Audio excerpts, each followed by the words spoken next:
Yo, what's going on?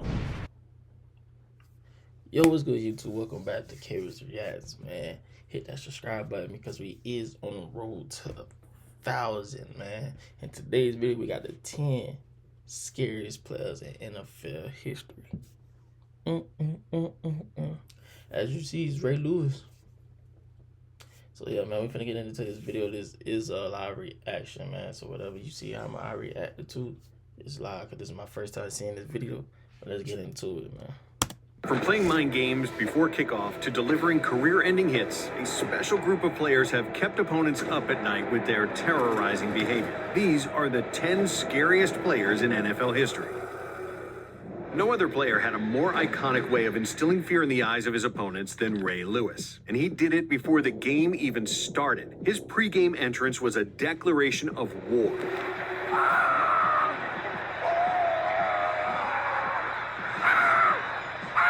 From a guy who said that every time he stepped on the field, he was Maximus from Gladiator, as Lewis would emerge from a smoky tunnel with fire blazing all around him before partaking in something that looked like a scene from his favorite movie. Opposing teams shuddered. When that whistle blow, we unleash hell today.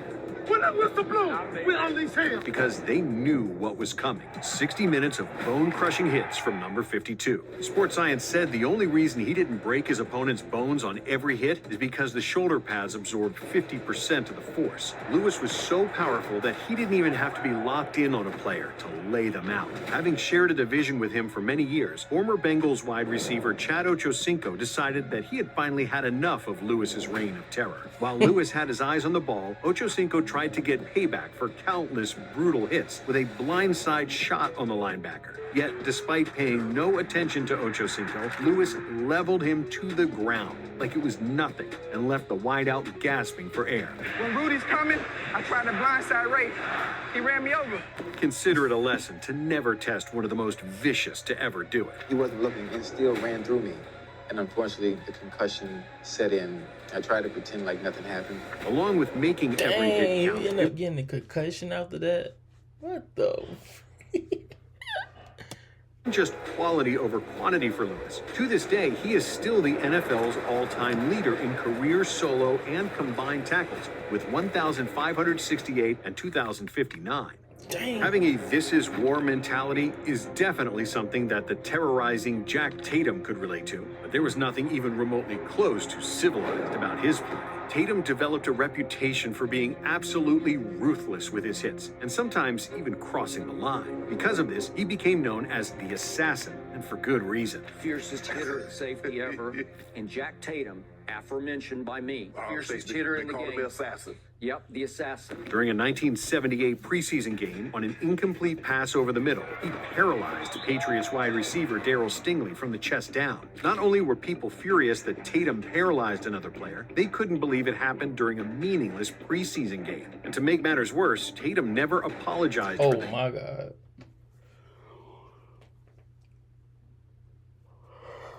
Oh, hell no. Hell no. Preseason game, dog.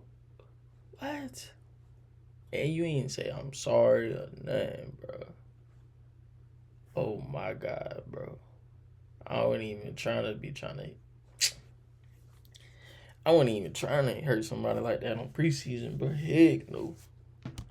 I'd just like to, wish Darryl, a full and speedy recovery and send him my best wishes.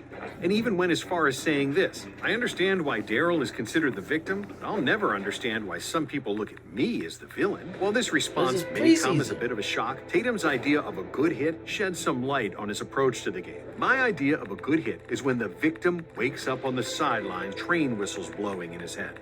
I like to believe that my best hits border on felonious assault. Despite public blowback, Tatum refused to change his hard-hitting ways. A year after it, he was face-to-face with one of the game's most powerful running backs in Earl Campbell. Tatum met him head-on at the goal line, and even though Campbell managed to stumble into the end zone, the collision left a lasting impact. The lick I took from Jack Tatum, that's the only time I ever felt somebody hit me, Campbell said. A shock went down to the heels of my feet, and it burned. When I was standing on my head in my end zone, nobody knew this, but I was thinking, something's wrong. A year later, one of Campbell's doctors watched the collision and believed it caused him spinal problems that plagued him long after his career was over.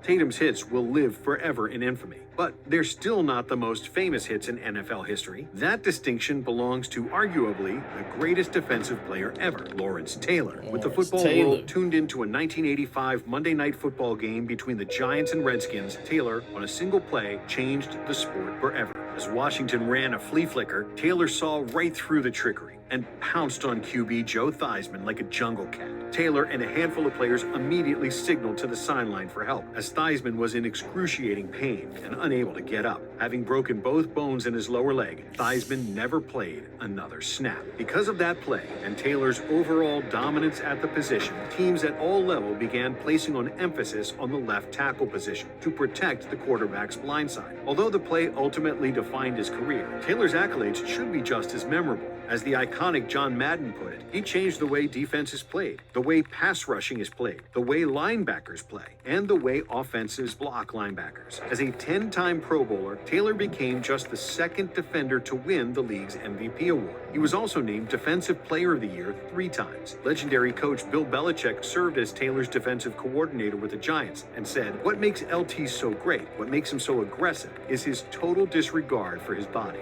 Belichick even went as far as to declare him the best defensive player he's ever coached by a good margin.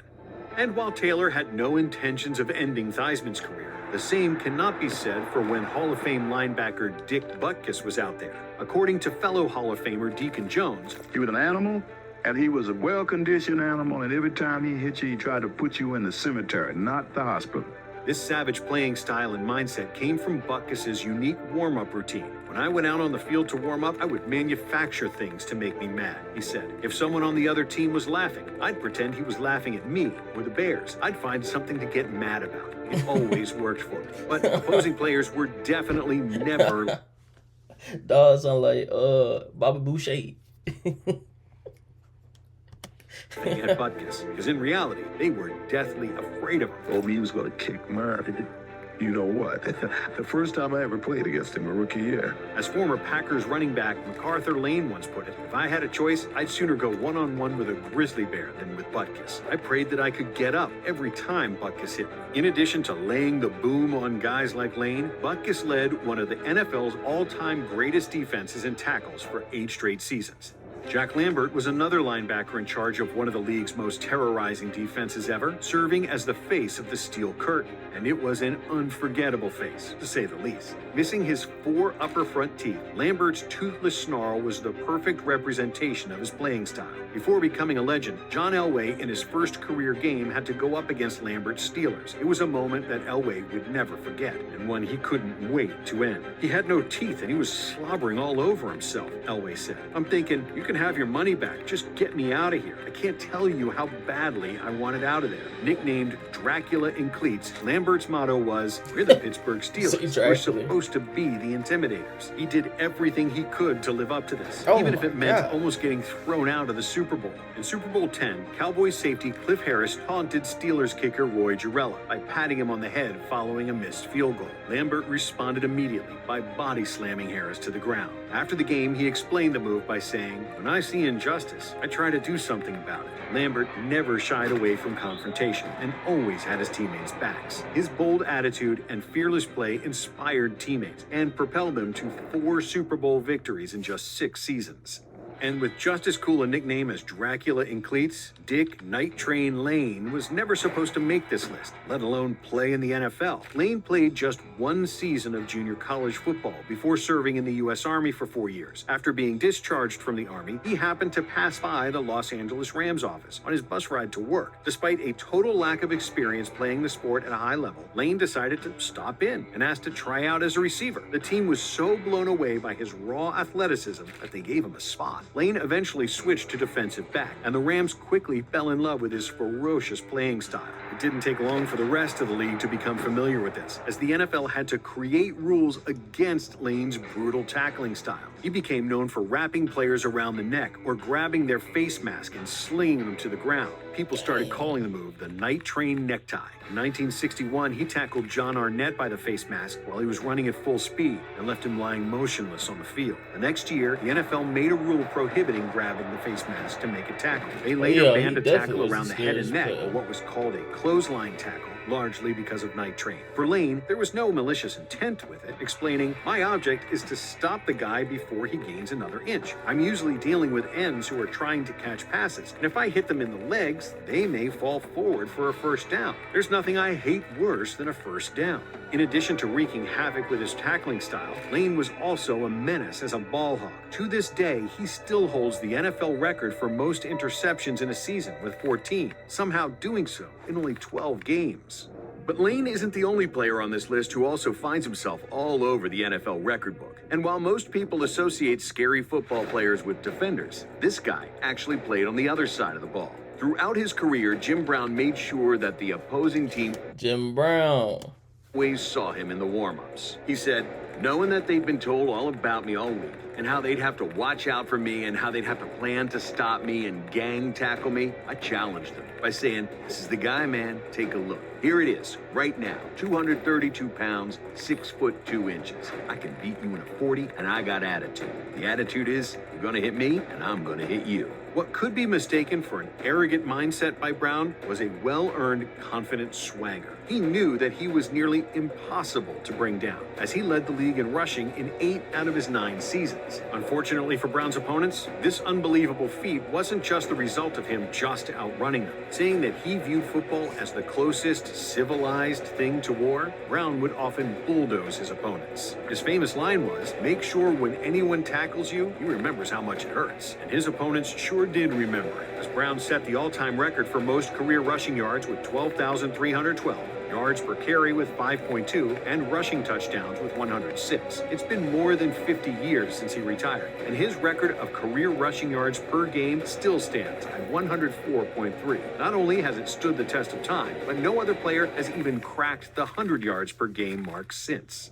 And while Brown was always a superstar on the gridiron, James Harrison's journey to making this list is a true underdog story. Undersized at only 6 feet tall, Harrison was released 3 different times as a rookie, but instead of giving up on his dream, he used those setbacks as inspiration and fuel to become one of the strongest and most durable players the game has ever seen. It also led Harrison to never taking his foot off the gas on the field. My objective when tackling someone was to put them out of that game. I didn't want to injure them, but I wanted them to hurt. Even if he was going up against a close friend. In the same 2010 game against the Browns, Harrison knocked out 2 different Cleveland wide receivers, in Josh Cribbs and Mohamed Massaquoi. Describing his approach, Harrison explained, "I tried to hurt people. I never tried to injure anyone. I tried to hurt people. I wanted them not to be able to finish the game. When I hit my homeboy Josh Cribbs, I felt like when I hit him, that hurt. I want to be able to say, I got you." Then, while talking years later about the hit on Massaquoi, he said, "I hit Massaquoi with about 50%, bro. Dead serious. I just wanted him to let go of the ball. If I would have known then what I found out after, I'd have gave him everything I had.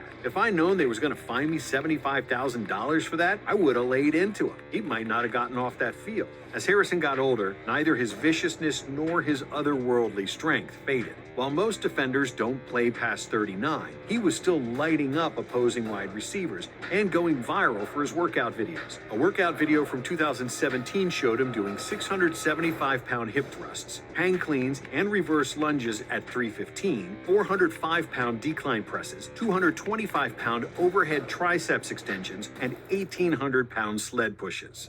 Another player who used superhuman strength to become a total nightmare for opposing teams was Reggie White. As former Eagles wide receiver Mike Quick put it, he could take a 320-pound man and just toss him like it was nothing. The funniest thing is to see a 320-pound man just being tossed, and I've never seen anything like that. And not only did White have this freakish strength, but he had speed and athleticism that allowed him to play defensive end while moving like a linebacker. Herm Edwards, who played with White on the Eagles, said, "I'd never seen anyone that big and that strong who could move that fast. He was so explosive. He drove blockers back like they were on roller skates." This extremely rare combination of speed and strength made him essentially unblockable, as he retired as the league's all-time sack leader with 198. According to former Eagles linebacker Gary Cobb, he never saw the kind of fear in the eyes of a lineman the way they used to be afraid of blocking Reggie.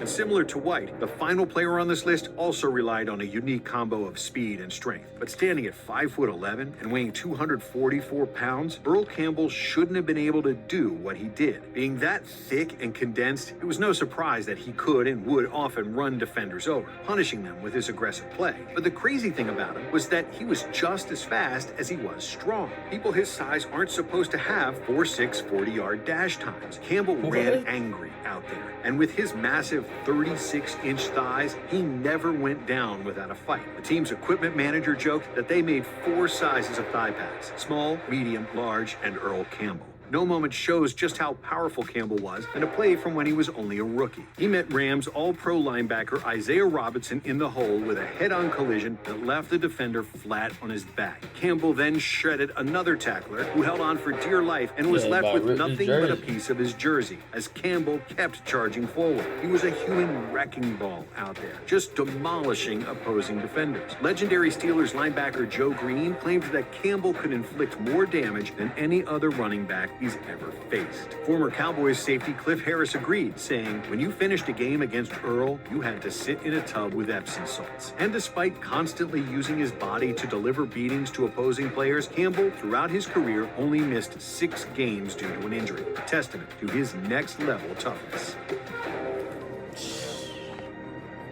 Hey man, if y'all want to see more videos like this, hit that like button and subscribe to the channel. Hope y'all enjoy it. See y'all next video, man.